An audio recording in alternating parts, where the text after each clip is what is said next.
I'm Kathy Obradovich, opinion editor at the Des Moines Register, and we are here with Andrew Young, a Democratic presidential candidate from New York. Welcome, Mr. Yang. I'm sorry, I mispronounced your name already.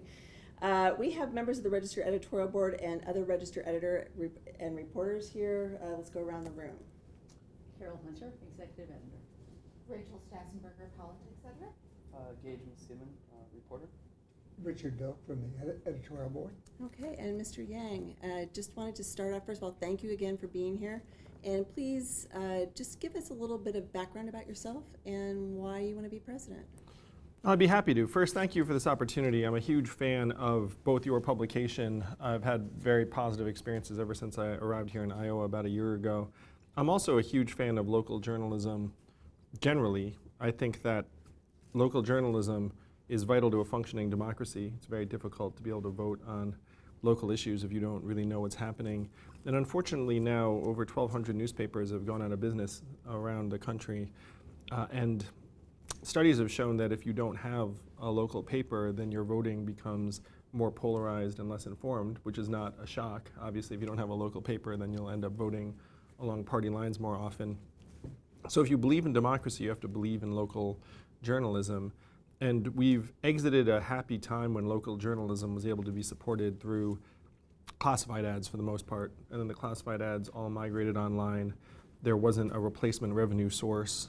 And one of the things I've found is that many communities could sustain a vibrant local paper if they didn't have to compete with the profit margins of public companies.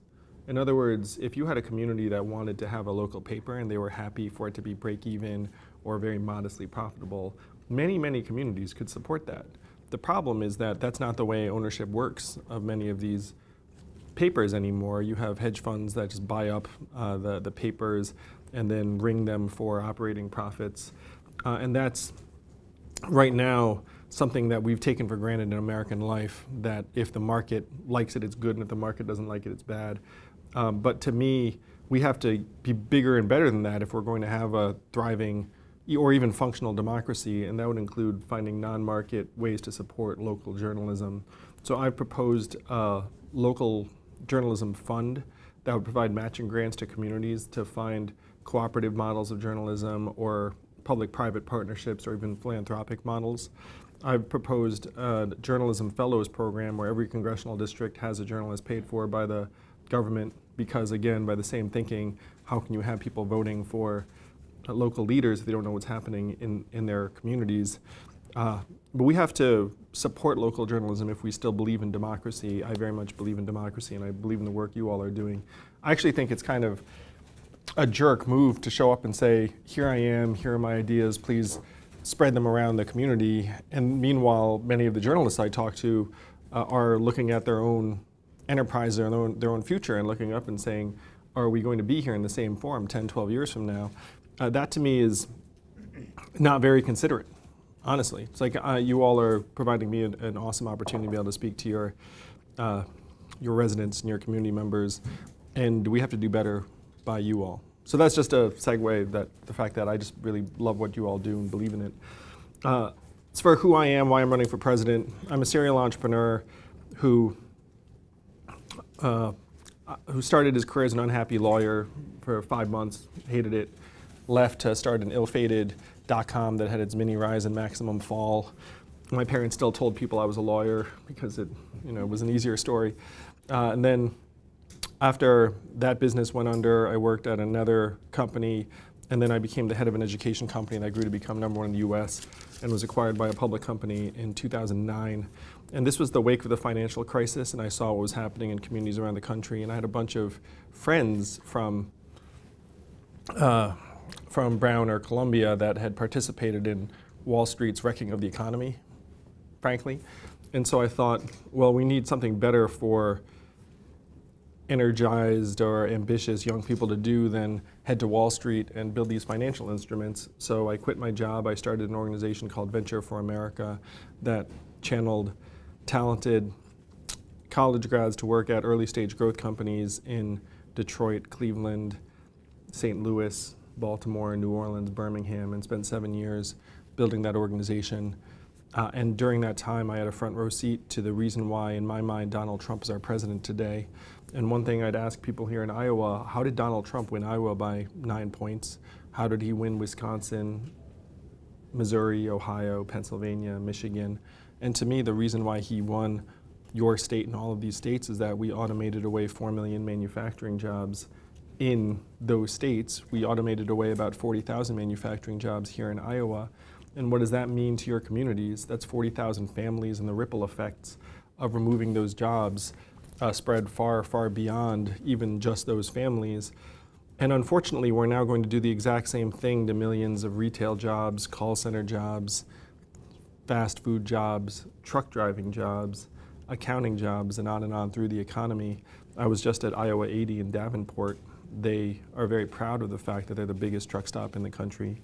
5,000 people stop there every day. My friends in Silicon Valley are working on trucks that can drive themselves, that they believe will be on the highways within 5 to 10 years. Driving a truck is the most common job in 29 states, including this one. So what happens when my friends prove successful? So I was seeing all of this over the last 7 years. Donald Trump wins. We're scapegoating immigrants for something that immigrants have nothing to do with. My country does not understand what's happening to it. And so I said, well, we need to, one, explain to America that we're in the midst of the greatest economic transformation in our country's history, what experts are calling the fourth industrial revolution. And Donald Trump's victory was a manifestation of the first segment of that wave. And then we need to enact real solutions to help us all transition through this time. And so I'm championing a freedom dividend of $1,000 a month for every American adult that would channel billions of dollars right here to Iowa. It would create about 40,000 new jobs here in Iowa, because if you imagine $1,000 a month in the hands of every Iowan, how much of that would be spent right here in the state? The vast majority of it, we know it would go to car repairs you've been putting off, and tutoring services, and the occasional night out, and healthcare, and education bills, and daycare, and everything else. Most of that money stays right here in Iowa. This is the trickle-up economy from people, families, and communities up. So the reason I'm running for president is to let us know that we're in the midst of this automation wave, and we need to wake America up to the fact that this is happening, and that we need solutions that actually rise to the scale of the transformation. You campaigned heavily on this idea of the freedom dividend, and some other candidates have talked about a universal basic income for all Americans. It's basically the same thing, correct? Yes. And so tell us why you think that idea would work in terms of, especially financially. How do you pay for that? Is the economy really going to grow enough to help you pay for that? Well, again, if you imagine in Iowa where everyone's getting $1,000 a month, the money is just going to circulate through your economy over and over again. It's going to go to Main Street businesses that are then going to spend it directly on workers and goods and services here. So the money doesn't disappear. The money actually in our hands is going to be much more productive. And one of the comparisons I make is that if I were to somehow give Jeff Bezos $1,000 a month, it would have zero effect on the economy. like you wouldn't even notice, be changing one digit in one of his accounts, like it'd be a non-event. But if you put $1,000 a month in the hands of the average Iowan, right now 78% of Americans are living paycheck to paycheck. Almost half can't afford an unexpected $400 bill. And as you all know, I'm doing this for a family in Iowa right now, Carl Christensen, and he's at home caring for his ailing mother. He's getting by on contract work, and so the $1,000 a month ends up just getting the boot off of their throats a bit, lets them breathe a little bit, lets him actually start to think more about how he can better provide for his mother instead of just scrambling every month. So the money doesn't disappear. It grows our consumer economy directly.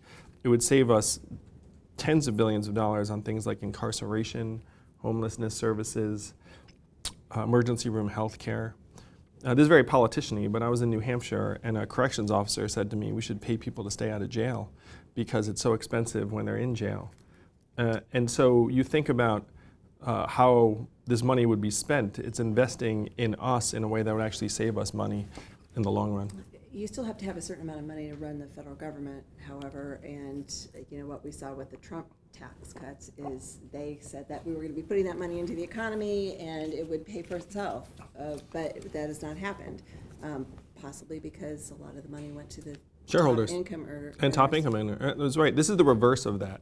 So one of the biggest lies in American life right now is that we don't have the money.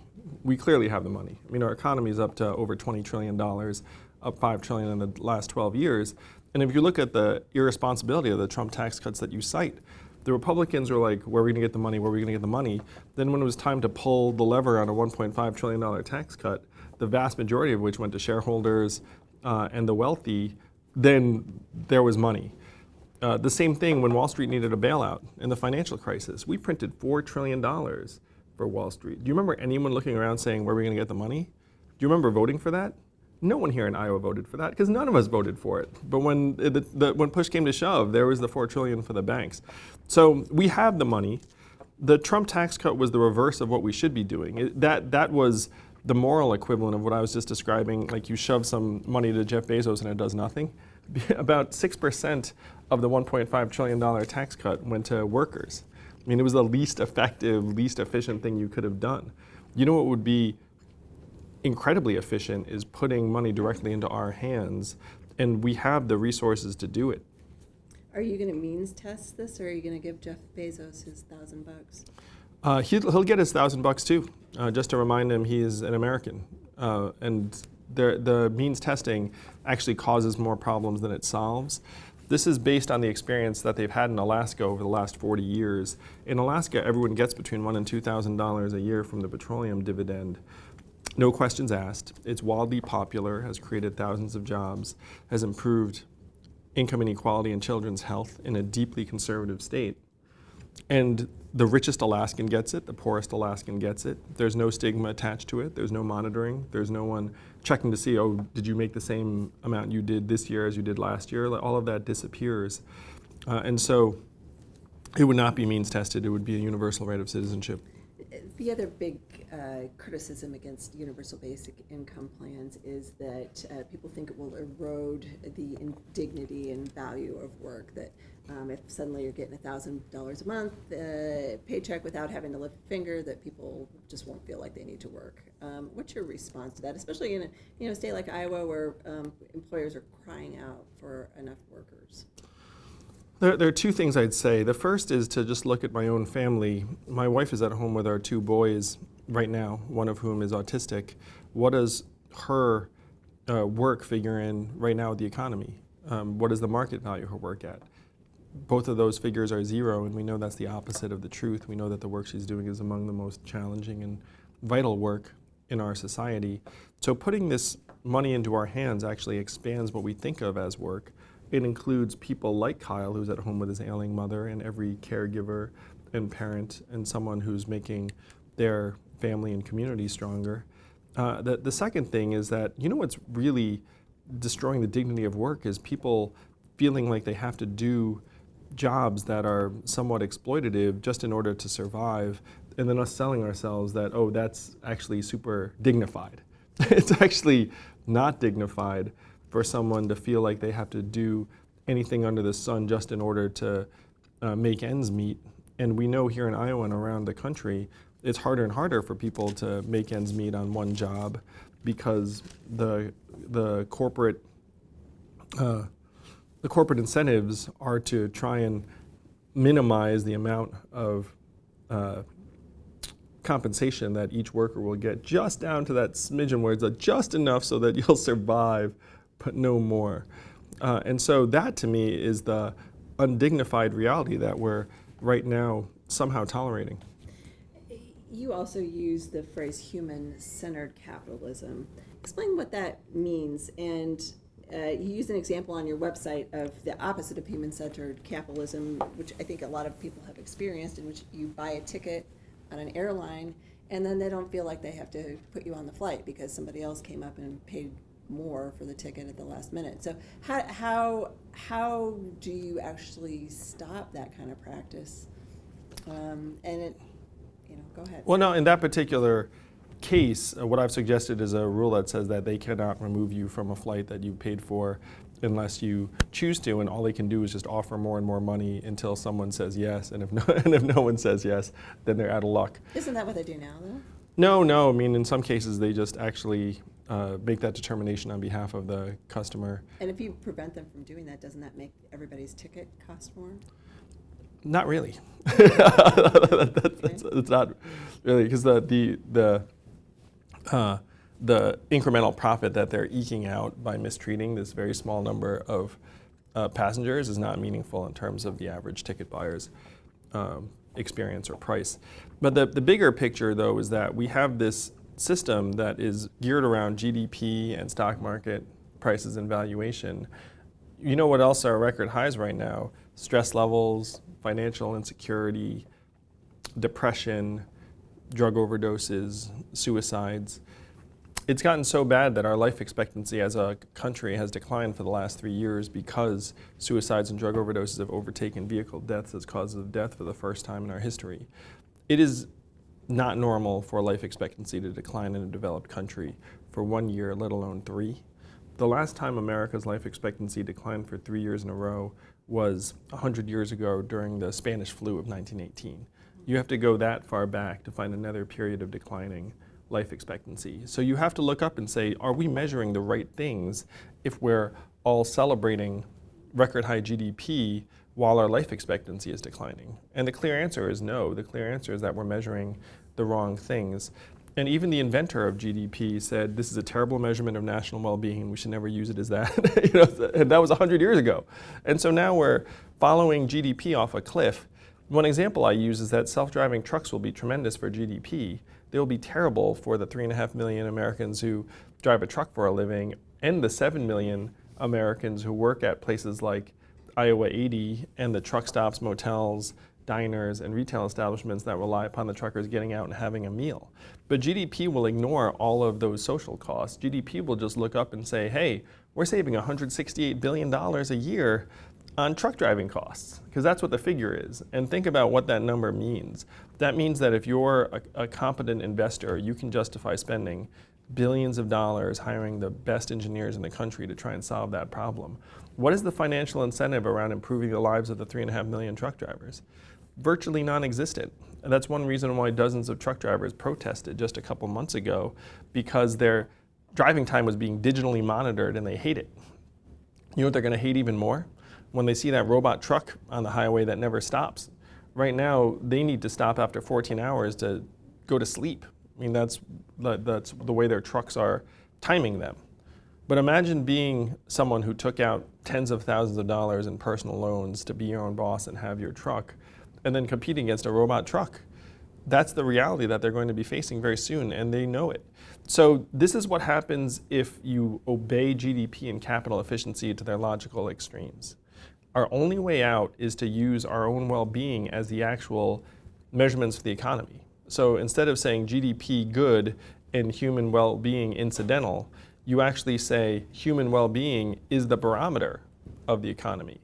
That's our health and life expectancy, our mental health and freedom from substance abuse, how our kids are doing, childhood success rates, how clean our air and water are. We actually have numbers for these things, and we could say this is the new barometer of economic progress. And if we do not make that kind of move, then we're going to be stuck chasing the wrong measurements as our lives deteriorate, and we wonder why, because we're being sold a bill of goods. You just turn on the TV news and it's like record high GDP, you should be happy about it, and then you look around and wonder why your neighborhood's going to the wrong direction. Even if you measure economic success in a different way, these companies are still going to be measuring their success by the bottom line. I mean, how do you tell them that they can't bring in robot truck drivers? They're making a business decision. How can the government tell them that they can't do that? Well, so that is the direction that we, in some ways, are heading right now, is you're going to see this massive lobbying effort in various professions to say, you can't automate my job. One major lobby that's very powerful, the medical lobby. The doctors will say, gotta be a human doctor. I don't care what the data says that an AI doctor can diagnose this tumor more efficiently than the human radiologist. Still gonna need a human radiologist. Medical lobby, very, very powerful. You know who has virtually no lobby? the retail employees. That's why 30% of stores and malls are going to close and no one's going to care, even though being a retail worker is still the most common job in this country. Average retail worker is a 39-year-old woman making between $9 and $10 an hour, but no one cares about her. And she has no voice in terms of stopping automation. And so truck driving is going to be an interesting case because only 13% of truckers are unionized. It is not as powerful a lobby as you'd imagine. 87% of truckers are small business owners in their own business. So even if you were to want to craft some large-scale negotiation, it's unclear who you would negotiate with. Like, who negotiates on behalf of these 87% of 3.5 million truck drivers? So what you're going to see is you're going to see a knee-jerk reaction saying, well, we just have to stop the automation. And then the big questions that we have to ask are we going to do things much less efficiently to preserve large numbers of jobs for social order? Now, what I'm recommending is that we take the gains from automation, spread them to people as quickly and broadly as possible, and then have real intelligent plans in place. So on the trucking front, I'm proposing a czar that says, look, if we're going to save $168 billion a year on automating away truck driving, maybe you take 25% of that, which is $40 billion a year, and you build a transition plan and runway for some of these truckers so that they're not going home to nothing. And they have this freedom dividend in place so that it's not an existential threat. Like, there's a large-scale social adjustment that needs to be made. But one of the things that's driving me, as you'll see in my book, I studied what happened to the 4 million manufacturing workers who lost their jobs here in Iowa and around the country. According to economic theory, which I studied, those workers would get retrained, reskilled, find new higher productivity jobs, move for new jobs, and all would be well. That is not what happened, and we all know that here around this table because you saw what happened to the communities here in Iowa. About half of those workers left the workforce and never worked again. And of that group, about half filed for disability. And then you saw surges in drug overdoses and suicides in those communities. None of this is in my economics textbook. None of it said, if you get rid of this many jobs, people go home, drink a lot, start to kill themselves, vote for Donald Trump. Like, that was not in the textbook. But that is what happened in real life. And so if you were to want to project what's going to happen to the truck drivers, it's going to be very similar to that, but turned up to the nth degree. Because truckers are, if anything, an even more dramatic population of workers in terms of their next best economic alternative. Most of them have high school educations. They make about $46,000 a year. Tens of thousands of them are ex-military. If you say that, hey, your steady middle class job is about to disappear, many of them do not have excellent economic alternatives.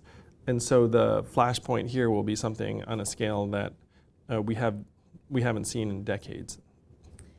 Another one of your proposals, which is really intriguing, is to use what you've called a legion of builders and destroyers to oversee infrastructure decisions. That sounds like a really cool video game, first of all. Congratulations on the name. How would that work in real life? So one of the problems we have in America is that we're not very good at building or rebuilding things anymore. And you can see it in reaction to natural disasters. You can see it with the rebuilding of Puerto Rico, or not rebuilding in many cases, that the federal government doesn't have a great way of actually rebuilding infrastructure in an area. What the federal government now does is it cuts a check to private contractors in an area who then end up siphoning some of that money off, and then the efficiency is not what it could or should be. Now, at the same time, if you look at our government, we're spending $750 billion plus on military industrial complex, armed forces, bases everywhere. And we have this ongoing need in infrastructure. So what I'm proposing is that we build a domestic infrastructure force that's standing. You could think of it as a new civil armed services that then is able to tear down derelict buildings in Midwestern cities that don't have the budgetary resources to do so. I'm heading to Detroit, as you all know, next week. I've spent a lot of the last 7 years in Detroit. There are 30,000 or so derelict buildings in Detroit, and no one has the money to tear them down, not even Dan Gilbert. Everyone's looking around saying, okay, it's going to cost $4 or $5 billion to try and correctly deal with these derelict buildings, but no one has $4 or $5 billion lying around in Michigan. Same thing's true in Indiana, Ohio, or around the country. And so this is another problem that there's no market incentive for. And so to me, it would make perfect sense for the federal government to have a standing force that would say, if you request that we come in and start properly demolishing buildings and clearing them out, then we can do that.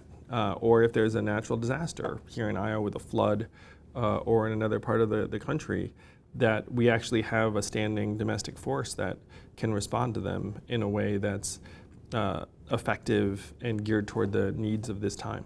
A couple questions on that. Is this like the super fund that was going in and, giving states money to clean up, polluted areas? And secondarily, you mentioned floods and other disasters. Isn't that what the National Guard does? They come in and help states, or they're state-based, and so how does that work? So the idea behind this infrastructure force, right now the government cuts checks, and this would actually be engineers, equipment, people, know-how, where they'd go in and be able to help on that level. It is similar to what the National Guard is doing now, where the National Guard though often is more in like an order keeping and aid distribution capacity, and the goal is that there's a force that actually is geared towards building, rebuilding, and modernizing infrastructure. And how many people would you think that force would take? Well, the great thing is you could employ hundreds of thousands of people if it were done at scale. And so the federal government would pay their salaries? Yeah, it would. Sort of employ as needed? Yes, it would be similar to. So the proposal I have is that we divert 10 to 20% of the current budget that we're using on the military towards an ongoing infrastructure force. So at that scale, you'd be looking at least tens of thousands of. Could you combine that with a national service requirement? You could. You could. And one of the things, I've run a national service organization, and I love the idea of national service. I'm so for gap years. I think they're so good for maturation. I'm also for an American exchange program where we send high school seniors to another part of the country to spend a month living and working so that they get a sense. And then they'd also have friends in other parts of the country. And then if you tried to generalize about people in Chicago or Arkansas, you'd be like, I actually know someone who's from there. And I'm Facebook friends with them. They're fine. One of the challenges around trying to create a national service corps is that the administration and cost associated with that tends to be quite high if you look at our existing organizations. And so that's one reason why having an existing corps that you could actually channel people to would be extraordinarily helpful. Would you be putting private contractors then out of work by taking all this government?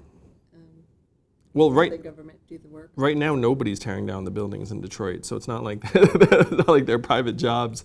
That there's so many needs around the country. We all know it. What did we get from our evaluation of our own infrastructure? It's something like a D plus. The estimated bill to rebuild our infrastructure to modern capacities is something like $4 trillion. So the needs are so massive that it's not like you'd be crowding out private industry, because private industry would have plenty of work to do. But I think private contractors would be happy to tear down buildings if somebody provided the money to do it, right? I mean, it's not just, you're saying the federal government is going to actually do the work as opposed to paying somebody locally to do it, right? I mean, is that... Well, if you look at a situation like Puerto Rico, there weren't private contractors all over Puerto Rico that could actually manage a rebuild. There are certain things where... People move to Puerto Rico. I mean, I know contractors who have been living in Puerto Rico for a long time, just working on rebuild. Yeah, and I'm sure even if you had a very competent infrastructure force, there would always be a need for private contractors supplementing and supplying and everything. I mean, it's like these operations tend to be very, very complex. I mean, it is very much analogous to what's going on. And you could have a separate conversation about the privatization of our military, but the same thing happens in a military theater where you have armed forces, and then you often have private contractors supplementing them in various ways. You've suggested we can address climate change in an innovative way through geoengineering, things like physically blocking the sunlight. Explain to us what that means, and can we really rely on technology that does not exist yet? to get us through this climate crisis? So first, I would say we categorically cannot rely upon technology to somehow bail us out of this climate crisis. Climate change is an existential threat to our way of life. The 4 last years have been the 4 warmest years in recorded history. You don't need to be a scientist to put 2 and 2 together and say that this threat is unfortunately accelerating and getting worse. And so this is a situation where we have to do everything under the sun. And so that includes the things that are long overdue, like rejoining the Paris Accords, implementing a carbon fee and dividend, investing in an infrastructure that's much more modern and sustainable. But we also have to acknowledge the fact that the horse has left the barn. In all likelihood, the climate will continue to warm. We're seeing the effects right now here in Iowa and around the country. And so we have to start trying to mitigate the worst effects directly. So geoengineering is a big fancy sounding word, but one of the primary methods that people recommend is just planting lots of trees. That's geoengineering. Like planting a lot of trees would be very, very helpful in terms of soaking up some of the carbon in the atmosphere. Right now there are various scientists and engineers who are looking at various geoengineering techniques, but there's not meaningful resources behind it. There's not any even convening. They're doing this work in isolation. And one of the things I'd suggest is that this is going to come to a head in the next couple of decades internationally. Like we're obviously not the only country in the world that's going to be impacted by climate change. And so some of the other major powers, in my opinion, will start experimenting with geoengineering in the coming years. And so we need to lead on this. We need to convene experts internationally. So it's not that 15 years from now we're looking at some other country doing something that obviously is going to affect all of us. Now, you've been an advocate for Medicare for all, correct? Yes. Vice President Biden said this week that it would end Medicare as we know it and that it's just not realistic. How do you respond to that? Well, I think that it is realistic. I think that if you look at our system right now, we're in the worst of all worlds, where we're spending twice as much on our health care as other countries to worse results.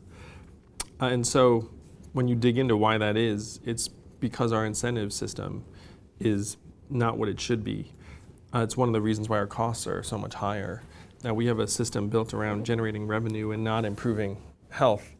And if you talk to medical healthcare providers, there's often a relationship between what they're doing and either not getting sued or making more money. Where if you suddenly remove the financial incentives, the amounts of procedures go down, like a lot of the activity goes down. And so Medicare right now is wildly popular. And Medicare, even now, we have not gone far enough in terms of trying to negotiate prices. The drug lobby has been very powerful in saying, hey, even Medicare can't try and negotiate prices on behalf of the American people. And so it's both expanding what Medicare provides and also trying to improve its ability to negotiate for lower rates and higher access. And clearly, the more people you're negotiating on behalf of, the more clout you have. But right now, our system is a stealth anchor on the economy. And what do I mean by that? Well, you all work at this company. I've run a company, and it makes it harder to hire people. It makes it harder to treat people well and give them proper benefits. Like your incentive is just to treat everyone like a contractor, because then you don't have to deal with their healthcare coverage. It makes it harder for people to switch jobs. It results in something called job lock, where everyone just stays in their job because they need their healthcare. I tell a story about when I told my wife I was going to run for president. Her first question to me was, "What are we going to do about our healthcare?" So this is something that is actually a massive weight on our economic dynamism and growth, because it's keeping everyone stuck in place. And we don't talk about that enough. How many more entrepreneurs would there be if you actually had healthcare that they didn't have to worry about on that level? So we need to start thinking in those terms about how we can actually generate dynamism and growth in our economy, and not just look at this as a cost center, because it's much more than that. You mentioned the medical lobby pushing back against automation, but in places here like here in Iowa, we just don't have enough workforce. We're not putting people out of jobs if we choose automation. is that something that the federal government should be encouraging? The federal government should be encouraging. Automation in healthcare, especially in places like Iowa where we don't have enough medical staff and workforce. I'm very passionate about this. And you talk about the medical lobby. You have to look around and ask, why the heck do we have a doctor shortage here in this country? Everyone knows we have a massive doctor shortage and primary care physician shortage. And the people that bear the brunt of that are people in rural areas who look up and say, you know, I have to drive like 60, 70 miles to be able to see a specialist or a doctor. There are a couple of big reasons. You have a medical lobby that's been artificially constraining the supply of doctors for decades. Like, you looked up and said, we need more doctors. And the medical lobby's like, we're gonna just keep it just as it is. And then the next question you ask is, okay, we don't have enough doctors, then how about you let some non-doctors do some things? And again, the medical lobby's like, no, gotta be a doctor.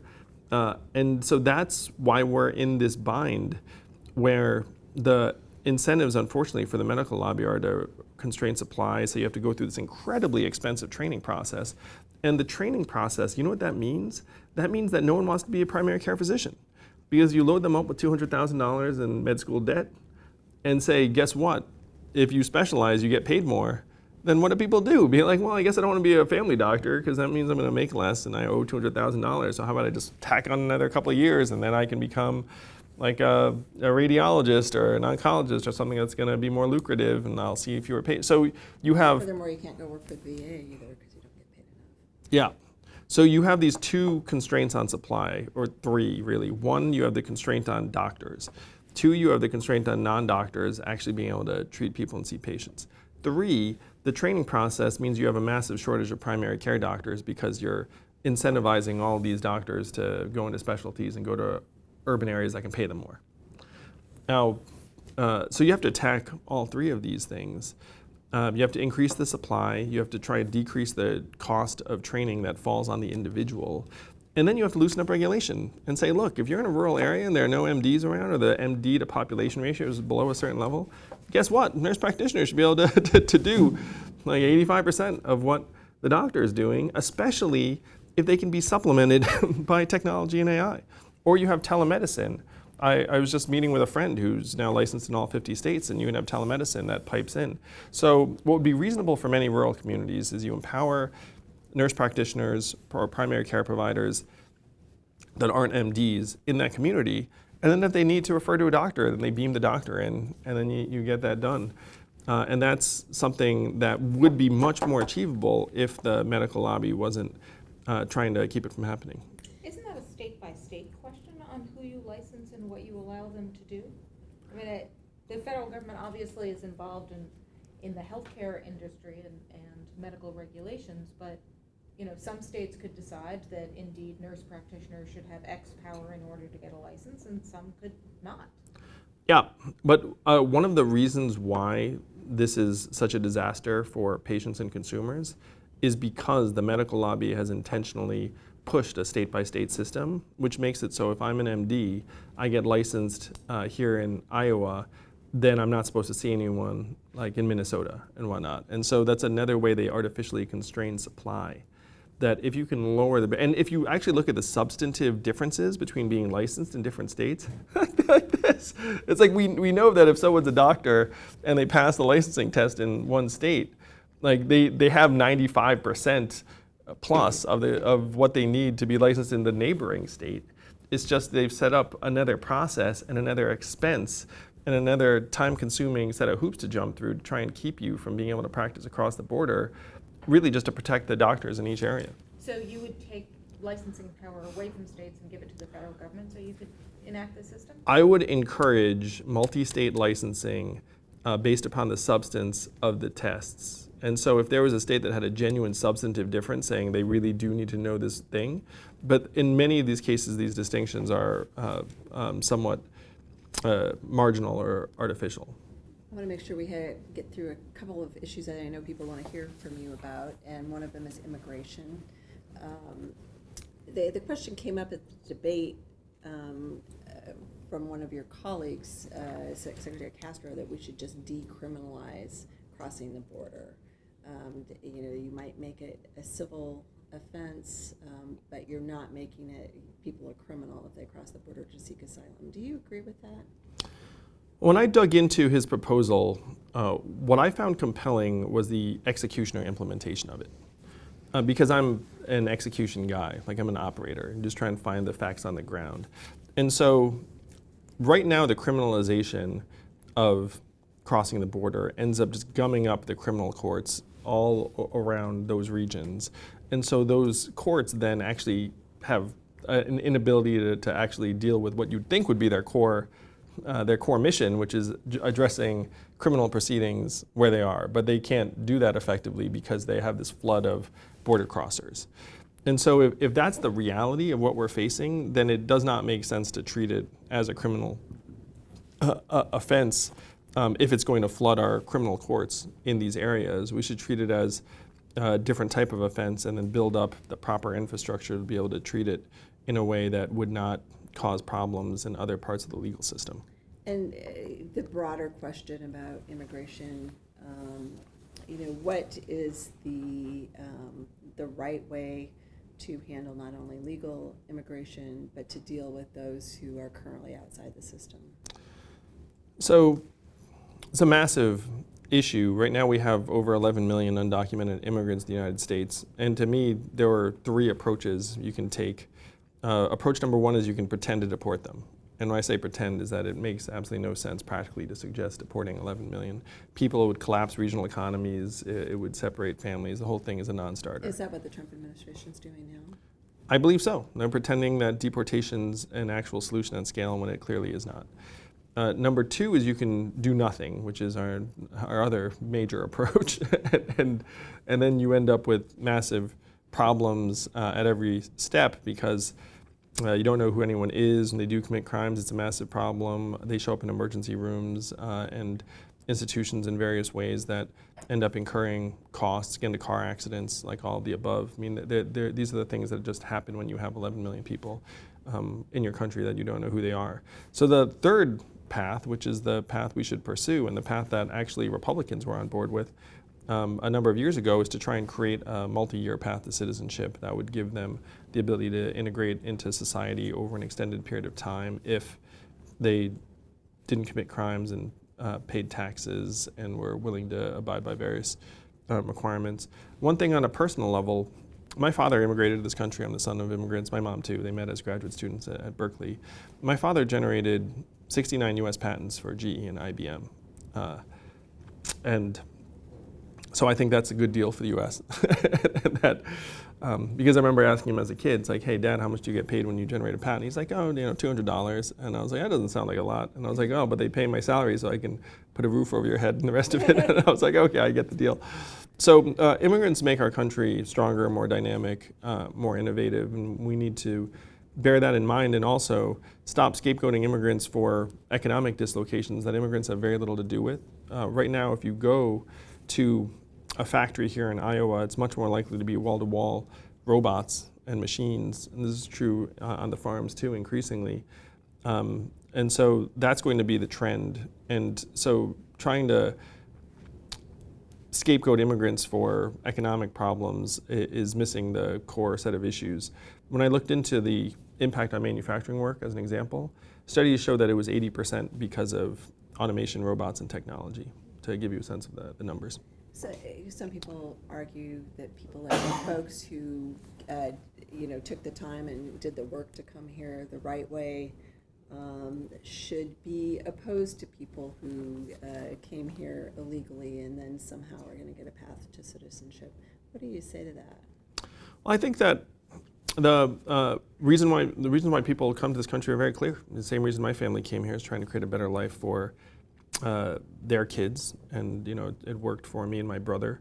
And so these incentives have been in place for years and are very universal, shall we say.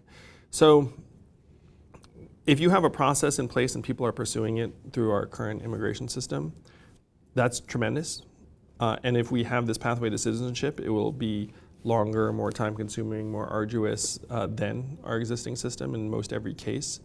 But we can't let the fact that certain people might have certain feelings obscure the fact that, look, we have over 11 million people in this country that we have to figure out a path for, and that's just the practical reality of where we are. I would love to hear how you're going to hack the government and the government dysfunction, because a lot of these ideas sound really good, but we don't have a Congress right now that is capable of coming together and doing Passing a budget. much of anything. Yeah, or even passing a budget, yeah. Well, it's one reason why people are so excited about my campaign is they sense that I'm very non-ideological. I just want to solve the problems on the ground. And my flagship proposal of this freedom dividend of $1,000 a month crosses party lines in a way that gets people excited on both sides of the aisle. Again, the state that's had a dividend in place for almost 40 years is Alaska, which is a deep red conservative state. Libertarians like the dividend, conservatives like the dividend, and progressives like the dividend because it's going to put more money into the hands of families, going to make our communities stronger. And so my campaign is based on the idea that Americans just want to have solutions to solve the problems, and that cash in our hands would be one of the most effective, if not the most effective solution. So if you imagine a world where I become president of the United States, thank you, Iowa, you made it happen. I become president of the United States in 2021, Democrats and progressives will be so excited to have beaten Donald Trump, they'll be like, yes. And we'll all know it's in large part because I've championed this dividend. And then Republicans and conservatives will look up and say, wait a minute, this is a massive win for rural areas, for red states on the interior, for places that have been blasted by automation and getting rid of many of the jobs. Am I really going to stand in the way of my constituents and this dividend? And we don't need 80% of Congress to pass this. We need 51%. You get this across the finish line in Congress, start getting more money into people's hands. This would become the favorite thing that our government's ever done in people's lifetimes. In essence, they'll be like, I can't believe the government did something I really love. And then they'd look up and say, wow, maybe we can actually do some stuff together. Maybe part of this too is that one of the reasons why we're so polarized and not able to get anything done is that 78% of our fellow Americans are living paycheck to paycheck. If you can't pay your bills, you have what's called a mindset of scarcity. And a mindset of scarcity has been shown to decrease your functional IQ by 13 points, or one standard deviation. So if you get a sense that our fellow Americans are getting less reasonable or optimistic, we are. Because if you can't pay your bills, that's just what happens to you. And so this would reverse that. Like the polarization is in part because people have this sense that if you get something, I'm getting shafted. It's like that. There's not enough, and if you're getting it, then I'm mad. That's the reverse of where we should be, which is the mindset of abundance, which is like, you get it, that's not bad on me. Maybe that's good for me. And it's like, it's like we're members of the same team. And so the big move we have to make is get the economic boot off of people's throats, reduce the I was going to say polarity, but you could say polarization, and then get people to think about how we can solve other problems. So first big move, the dividend, but then the next big move might be something like infrastructure that most Americans agree on. It's been historically bipartisan. Would end up generating activity in people's communities. And so you make big moves. Another thing that most people agree on is redefining our economic measurements to actually work for us. It's not like conservatives are zealots where they look up and say, like stock market, like a lot, they have families. Like you look up and say, hey, we need to actually start measuring things that matter to us. You can do things that are bipartisan, that are transformative, but it's going to take someone like me to do it, frankly. Like it's not going to be someone who is very distinctly of a particular political orientation and then maybe ekes out an election by like 1%, and then you wind up with a very similar dynamic to what you have right now. The dynamic, go ahead. On the UBI that I've been thinking about as you've been talking about it today, but even in the past. One is it would be a flat rate across the country. Mm-hmm. I was born and raised in New York City. $1,000 is a lot different there than here. Than it is in rural Iowa. And so how would you adjust for that if you want to basically help everyone equally? And then the other thing is you often mention Alaska.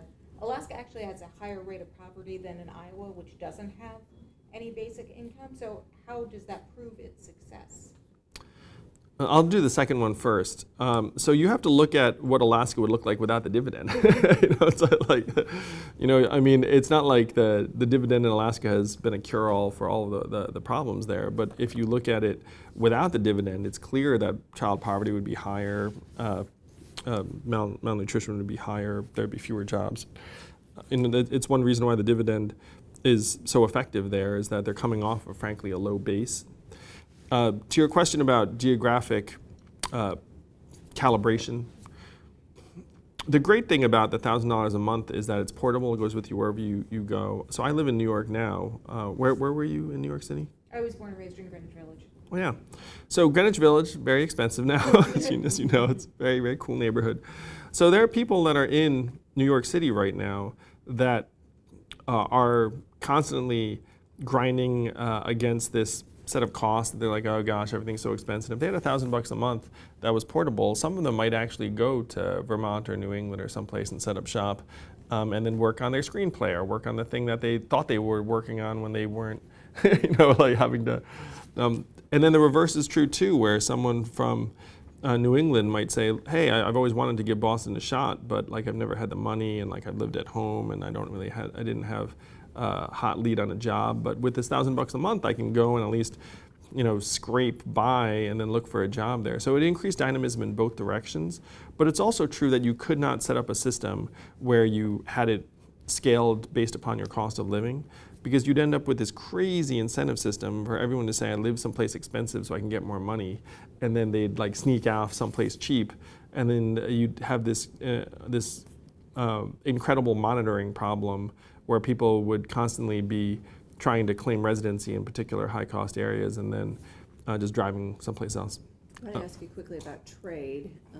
Big, very important to Iowa. We're having farmers still struggling while President Trump pursues his trade war with China. How do you strike a balance between the idea that perhaps some of these trade deals aren't that great for the United States, especially for manufacturing jobs, et cetera, but you have farmers who really depend on free trade? I am generally pro-trade. Trade is generally a win for our country. And I've talked to farmers and producers here in Iowa who are very, very angry about the tariffs. Many of them voted for Donald Trump, and then they feel like the tariffs have done them wrong. It is also the case, though, that some of the trade deals have been bad for certain parts of the American workforce and certain groups of Americans. And so one of the big themes of my campaign is to try and spread the benefits more broadly and quickly.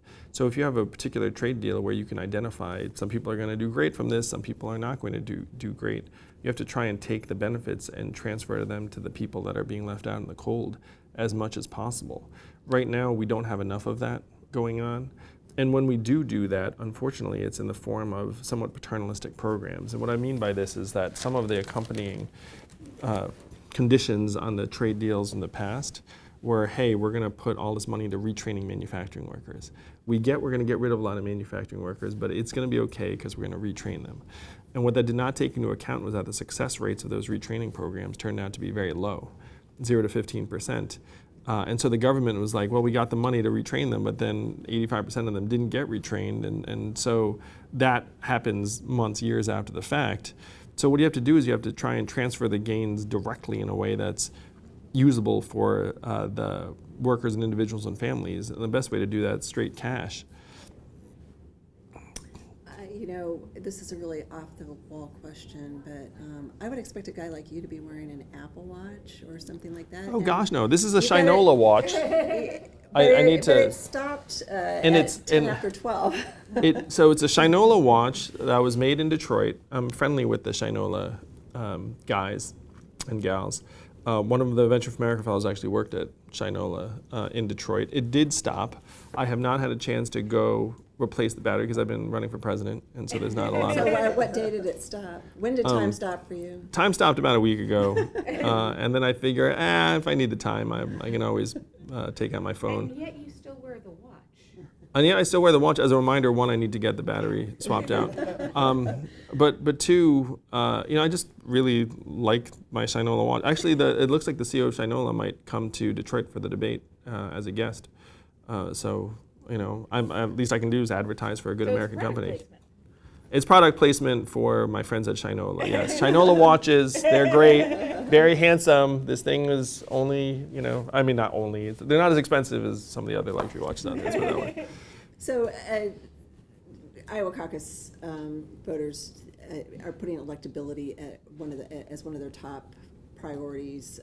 You're low in the polls. You have made the debates, which is great for you. But how do you get over that hump to make sure that more of them can recognize who you are and what you're standing for? Well, thank you for asking. I do feel like the people of Iowa are interested in me. I just need to share more about myself, my values, my vision for the country. The thing I would say to the folks in Iowa is this: if you hit the fast forward button, let's say Iowa 10, 15, 20 years from now, what's it going to look like? Right now, you've lost 40,000 manufacturing jobs, 12,000 retail jobs you've lost as the stores start to close. Your young people feel like they have to often leave for other places to have the opportunities they need. It's a predominantly rural state, and rural communities in particular are trying to find a path forward. I mean, this set of challenges that Iowa faces, this is the opportunity to try and create a different vision for the country that has an economy that works for us. It should not be the case that people feel like they have to leave their hometown in order to have a good life. And that is the subtext of a lot of American policy today. It's like, hey, you know, you don't have a path forward, and then like maybe there's something for you if you leave there and go to the city, essentially. And that is not how it has to be. Like, we can make it so that the economy actually works for everyone here in Iowa and around the country, but it's going to take big moves. You can't just nibble at the margins. You can't say, hey, if I get you high-speed internet access, everything's going to be okay. Because the reality is, if you have high-speed internet access in a rural area, it's not like a job like materialized as a result. It just means you can download videos faster. You know, I mean that's the reality. It's not like, oh, now I've got my broadband, then I can just, like, you know, start my $1 million internet company. I mean, that's just not the way it goes. So the electability question, I'm already appealing to many people across the aisle, and many people in the subset of Americans that are politically disengaged. 25% of Americans, maybe not here in Iowa because you all love your politics, but 25% of Americans are politically disengaged. They don't care. And we're getting a ton of them. If you go to one of our events or rallies, you ask, how many of you, this is the first political event you ever went to? Half the hands will go up. So we're activating a whole new group of people. We're getting people who voted for Donald Trump in every county, every region. We're getting libertarians who love this message of the freedom dividend. We're getting independents, and we're getting Democrats and progressives over time. I can build a much broader coalition to beat Donald Trump in 2020 than any of the other candidates. And people are catching on to that. How do your ideas resonate out on the campaign trail? I mean, do audiences stand up and cheer when they hear your ideas? Or do they leave there sort of scratching their heads? If you want to see some cheering reactions, if you go, we have all these rallies, and they'll actually cheer for things you would not imagine they cheer for Richard. They actually chant the word PowerPoint. As I talk about how we're going to present the true facts of what's going on with American people's health and life expectancy every year, and I'm going to present at the State of the Union on a PowerPoint every year, and they go, PowerPoint, PowerPoint. There's a real appetite for actual solutions to the problems, and there's a real appetite for a different kind of conversation. Because unfortunately, our political conversations have degenerated into symbols and value statements, you know, and tribalism. And so what we need to do is we need to actually start looking at the problems on the ground. And people sense that that's what I'm all about, that I'm highly practical and numerate, and I don't care whose idea it was. If it's a good idea, let's run with it. There's a huge appetite for that. So there's more cheering and less head scratching than you'd think. Anything else? Okay. I want to give you. You want to see a video, some PowerPoint chants. You're gonna. Okay. I want to give you your clock has stopped. Ours is not. So I just want to give you a minute to wrap up here. Well, again, just want to thank you all for this opportunity. I love being here in Iowa because you all have the future of the country in your hands, and you take the responsibility very seriously. I sometimes joke with people that if another state had the same power and responsibility, they would have no idea what to do with it because you all have this built-up set of heritage and institutions. And it's going to be up to you to bring in an economy of the future into existence. That if it doesn't take root here in Iowa, this vision can sweep the country in 2020 like that, with Iowa leading the way. We can build a trickle-up economy from our people, our families, and communities up, but it has to happen here in Iowa, and if it doesn't happen here in Iowa, then we'll have another 4 years of the malls closing and the cars and trucks getting closer to driving themselves, and all these other changes. Like it or not, it's 2019, it's going to be 2020. Things that would strike people as science fiction are now fact. We all have supercomputers in our pockets. Donald Trump is our president. Our communities are transforming before our eyes. We need to catch politics up to the true problems of this era, and it can only happen if the people in Iowa take the lead. Thank you very much, Andrew Yang.